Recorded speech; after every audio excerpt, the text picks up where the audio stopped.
আকাশে ভেসে চল লালা রূপকথার দেশে চল ওই দেশে বাঁধবো গল্প পার হয়েতে পান্তর 7 সাগর 13 নদী পিছনে ফেলে রে। আমি যখন ডুয়েট গান করি ওরা আমার গানের সাথে লিপসিং করতে স্টেজে উঠে যায়।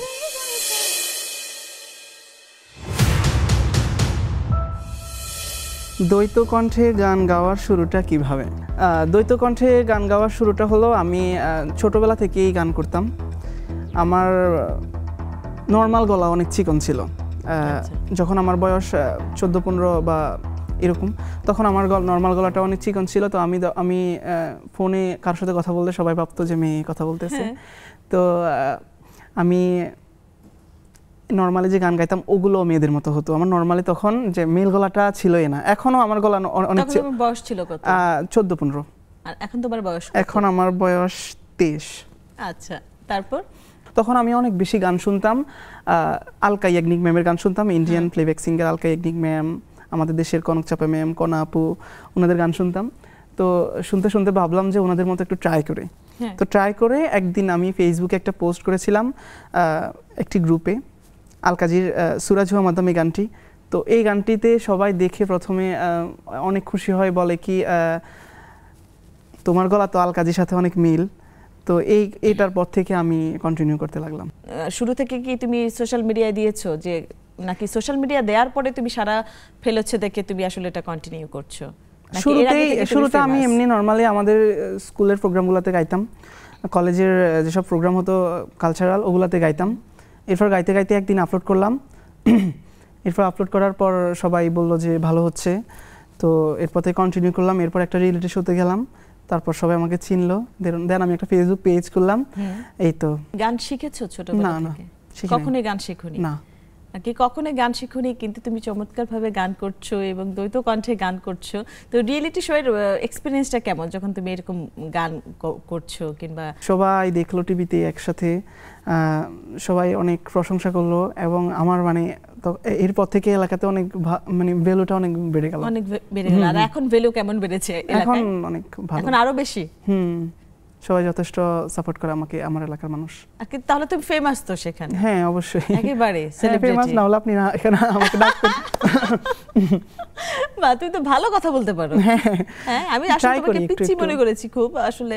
আর বিচারকদের কাছ থেকে তুমি কেমন সাপোর্ট পেয়েছিলে, কিংবা তাদের অনুভূতিটা কেমন ছিল যখন তুমি ডুয়েট গান করেছিলে? আমি যখন ডুয়েট গান করি ওরা আমার গানের সাথে লিপসিং করতে স্টেজে উঠে যায় একসাথে আমাকে মানে সাপোর্ট করার জন্য। ওনারা শ্রদ্ধেয় প্রতীক হাসান স্যার ছিল, ইবরা টিপু স্যার ছিল, ফরশি ম্যাম ছিল, ওনারা সবাই আমার গানের সাথে পারফর্ম করে। দেন এই তো অনেক অনেক শুভকামনা আলামিন তোমার জন্য। অনেক ভালো থাকো তুমি ইন ফিউচারে অনেক ভালো সিঙ্গার হও, সেই দোয়াই রইলো আমাদের। অবশ্যই দোয়া করবেন। দর্শক, আমরা অনুষ্ঠানে একেবারে শেষ প্রান্তে চলে এসেছি। আজকের যে এই এপিসোডটা আমাদের কাছে আসলে খুব মজার একটা এপিসোড ছিল, যেটা আলামিন আমাদের সাথে ছিল।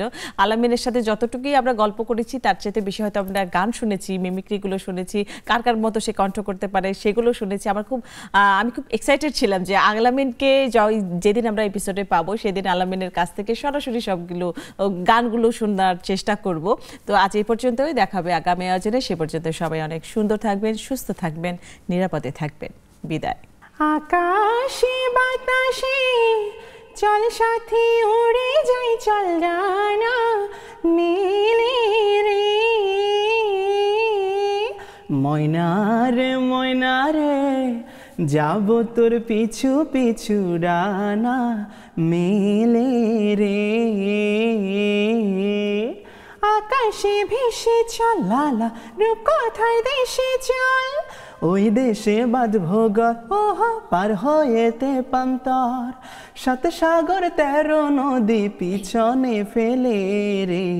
আকাশে বাতাসে চল সাথী উড়ে যাই, চল ডানা মেলে রে।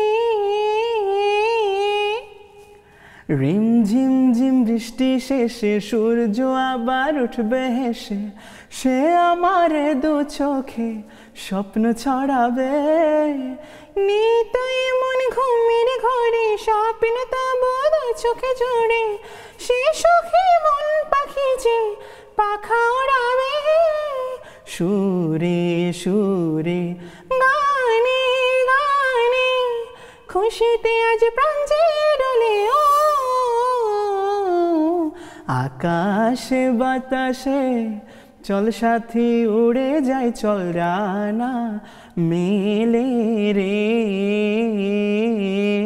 ময়না রে যাব তোর পিছু পিছু ডানা